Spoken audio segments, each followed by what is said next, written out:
Saya bangsawan Bali. Jadi kalau saya ke Bali, ada anggota keluarga yang tinggal di istana. Tapi saya atau mereka itu memutuskan untuk berpisah selama-lamanya dan juga akhirnya menjadi teman saja. Atau mungkinkah ada season kedua nantinya? Halo semuanya, welcome back lagi ya to my YouTube channel bersama dengan aku, Yusril Kim. Guys, thank you so much bagi kalian yang sudah ngeklik video ini dan juga nonton video ini. Thank you so much. Dan aku doakan kalian menonton diberikan kesehatan, kebahagiaan dan juga God bless you. Nah, dalam video kali ini kita itu akan ngebahas tentang topik-topik yang lagi ramai banget diperbincangkan dan tentunya sangat banget untuk kalian lewatkan. Nah, supaya kalian gak ketinggalan informasi terbarunya nih, kalian itu bisa langsung subscribe channel YouTube ini sekarang juga, oke? Dan guys, seperti inilah rangkuman berita untuk hari ini. Silahkan menyaksikan. Di berita pertama kita akan membahas tentang Dita Secret Number di Knowing Brother.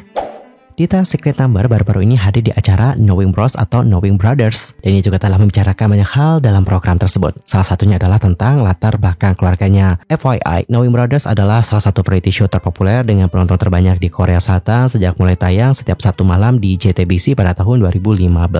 Tak ayal, para fans K-pop selalu ingin idol mereka diundang sebagai bintang tamu di acara tersebut karena dapat menjadi wadah untuk memperkenalkan diri dan grup mereka pada masyarakat Korea Selatan. Karena teman-teman, partisipasi dari netizen Korea untuk kesuksesan dari sebuah grup juga memang sangat diperlukan, baik itu untuk membantu menaikkan chart mereka di platform musik domestik dan juga memberikan dukungan mereka ketika mereka tampil di music show.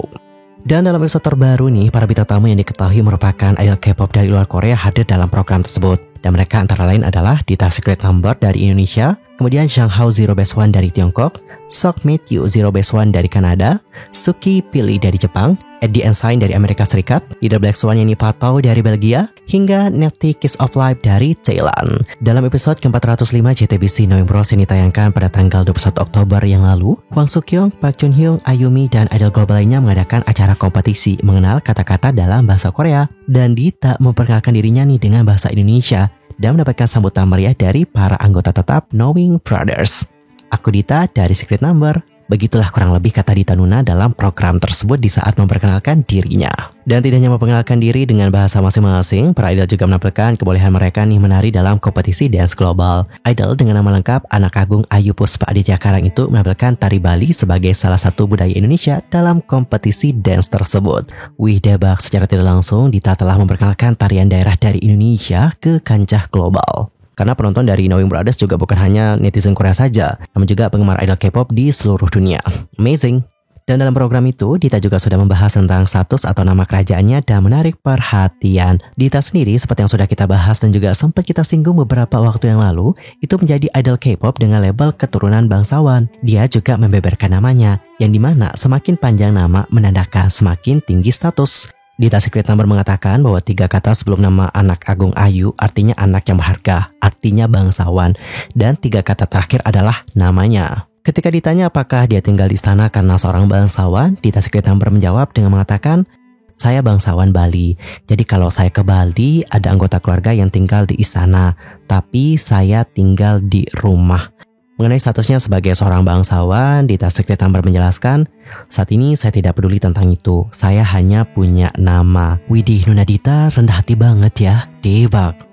Dita Secret Number juga menjelaskan bahwa dirinya jatuh cinta dengan K-pop dan dirinya juga menyukai To Anyone Sunbae.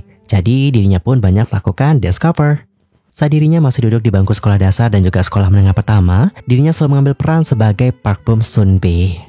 Dan lanjut kita masuk ke topik yang kedua, kita akan membahas tentang drama Duna. Oke, jadi kita bakal diskusi bareng-bareng ya tentang ending dari Duna. Apakah menurut kalian endingnya itu happy atau justru sedih? Yorobun, drama yang dibintangi oleh Suzy dan Yang Sejong ini merupakan adaptasi dari webtoon dengan judul yang sama, Duna. Duna menceritakan kisah asmara Iduna yang diperankan oleh Suzy dan karakter Lee Won-chun yang diperankan oleh Yang Sejong. Iduna sendiri merupakan pensiunan idol dari girl group yang tanpa sengaja bertemu dengan Lee Won-chun. Lee Won-chun ini diceritakan sebagai seorang mahasiswa jurusan teknik. Nah, singkat cerita, keduanya bertemu setelah Lee Won-chun pindah ke lantai 2 di rumah sewa yang sama dengan tempat tinggalnya Duna. Berbicara mengenai karakter Duna, jujur ya, karakter Duna ini juga buat aku merasa sedih banget dan juga ikut ke bawah dalam permasalahannya. Duna sendiri diketahui tinggal bersama dengan neneknya setelah ditinggalkan oleh sang ayah. Dan ibunya, ya kalian tahu sendirilah ya bagaimana karakter ibu Duna di dalam drama itu. Duna sendiri memiliki masa kecil yang sangat kesepian dan dia baru saja hidup ketika dia dibina oleh agen bakat ketika dia berada di kelas 8. Manajer dari Duna adalah In-wook dan awalnya Duna mengejeknya. Mungkin dia berpikir, ini penipuan, gak mungkin ini agensi beneran. Tapi pada akhirnya In-wook ini meyakinkannya tentang keabsahan agensi tersebut. Barulah setelah itu Duna setuju nih untuk bergabung dengan agensi itu dan menjadi seorang idol ketika dia menyadari bahwa dia hanya ingin menjauh dari ibunya yang sepertinya tidak pernah peduli padanya. Begitu dirinya mulai berlatih menjadi idol, seluruh hidup Duna berpusat pada menyanyi dan juga ngedance. Namun masalahnya adalah dia itu berada di lingkungan yang tidak bersahabat dan hal itu juga semakin membuat parah kesehatan mentalnya yang rapuh. Teman-teman segrupnya, terutama salah satu dari mereka, iri pada Duna dan terus-menerus seperti merendahkannya. Selain itu, Duna juga jatuh cinta dengan manajernya dan manajernya menggunakannya untuk memanipulasinya agar melakukan lebih banyak pekerjaan untuk agensi tanpa mempedulikan perasaannya. Belum lagi ditambah dengan saseng-saseng fans yang cukup buat Duna juga menjadi takut ya teman-teman, karena saseng ini seperti terus mengintipnya, terus memfotonya dari jauh. Intinya kayak annoying banget deh. Dan pada akhirnya semua ini menyebabkan Duna tidak bisa menyanyi suatu hari di konser. Dan itu menyebabkannya berhenti menjalani aktivitas sebagai seorang idol. Meskipun agensi menyuruhnya untuk istirahat, jelas mereka melanjutkan perjalanan tanpanya. Duna diberitahu bahwa dia boleh pergi selama dia tidak menandatangani kontrak dengan orang lain. Dia juga diberi bagiannya dari uang itu dan melepaskannya. Namun dia harus memberikan sebagian besar uangnya kepada ibunya. Kasus ibunya Duna yang menipu orang tersebar luas di internet. Dan Duna mendapatkan banyak kebencian dikarenakan kasus itu. Orang-orang juga tidak suka bahwa dia tanpa menjalani kehidupan normal, sementara mantan rekan segrupnya menderita tanpanya. Pada dasarnya dia menjadi sasaran banyak kebencian di dunia maya. Dan Duna memilih untuk hidup dan menjauhkan diri dari semua orang yang mungkin akan menyakitinya lagi. Dan di saat masa terpuruknya Duna, Wonjun masuk nih ke dalam hidupnya.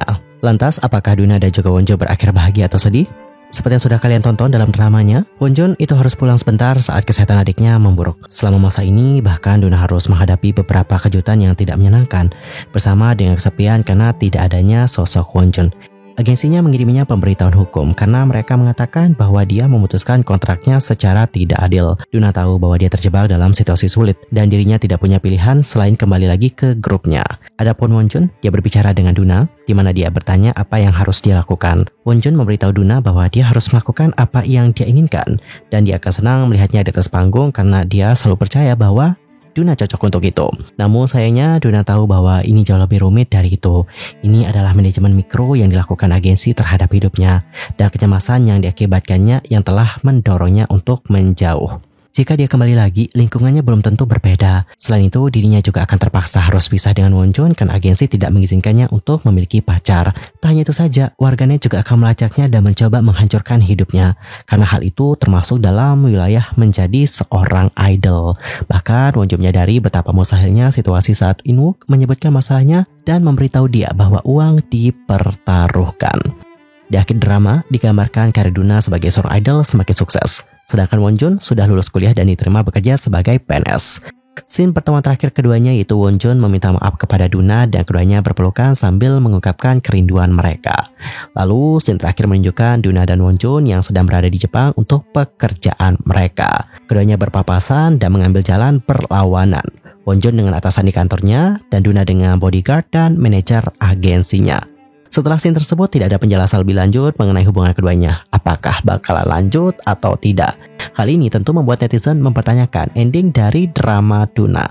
Sepertinya akhir kisah drama Duna dibuat open ending dengan interpretasi masing-masing dari para penonton. Dan berikut adalah beberapa review dan komentar netizen tentang ending drama Duna. Open ending, jadi berimajinasilah sebagai happy ending. Maaf ya, gue itu kaum milenial akan menganggap open endingnya Duna jadi happy ending. Anggap aja mereka lagi backstreet, tapi emang kelihatannya gitu sih. Akhir dari Duna tidak menyedihkan bagi saya. Ini realistis dan akhir yang lebih baik dibandingkan dengan di webtoonnya. Meskipun agak sedih sih karena nggak ada kejelasan Duna dan Wonjun jadian lagi atau enggak, tapi open ending ini yang paling masuk akal. Sementara itu dalam versi webtoonnya, Duna dan Wonjun tidak berakhir bersama nih. Bahkan Wonjun malah berakhir berpacaran dengan karakter lain. Dengan open ending dan sedikit perubahan di drama Duna, netizen mengaku lebih puas dengan versi drama daripada webtoonnya. Ending di drama dinilai lebih masuk akal sebagai akhir dari kisah Duna dan Wonjun. Jujur setelah nontonnya aku tuh kayak bertanya-tanya, ini mereka gimana nih jadinya, lanjut atau enggak? Dan untuk drama Duna aku setuju kalau endingnya itu adalah happy ending. Jadi mereka itu ya kayak Backstreet aja gitu, atau pacaran di balik layar. Tapi meskipun Backstreet itu juga pasti bakalan susah banget sih, karena kehidupan dari seorang idol itu bakalan terus dipantau selama 24 jam penuh teman-teman. Entah itu oleh hatersnya, agensinya, salesnya, banyak banget yang memperhatikan kehidupan mereka. Jadi bagi seorang idol untuk menjalin sebuah hubungan itu emang benar-benar tidak mudah dan itu juga sangat sulit. Dan kalau kalian sendiri gimana nih pendapatnya tentang hal yang satu ini? Nanti langsung aja ya sampaikan di kolom komentar. Apakah menurut kalian mereka itu Backstreet atau mereka itu memutuskan untuk berpisah selama-lamanya dan juga akhirnya menjadi teman saja? Atau mungkinkah ada season kedua nantinya? Bagaimana opini kalian? Nanti langsung aja ya sampaikan di kolom komentar. Lantas bagaimanakah pendapat kalian tentang hal yang satu ini? Nanti langsung aja ya sampaikan di kolom komentar. Anyway, cukup sekian ya untuk hari ini dan aku juga mohon maaf sebesar-besarnya jika aku maybe ada kesalahan baik itu dalam ucapan, sikap, tindakan dan ada misinformasi. Aku mohon koreksi dan juga minta maaf sekali lagi. Kita jumpa lagi di next video dengan informasi yang lebih hangat. See you next time ya kawan-kawan dan juga selama beraktivitas bagi kalian semua. Goodbye.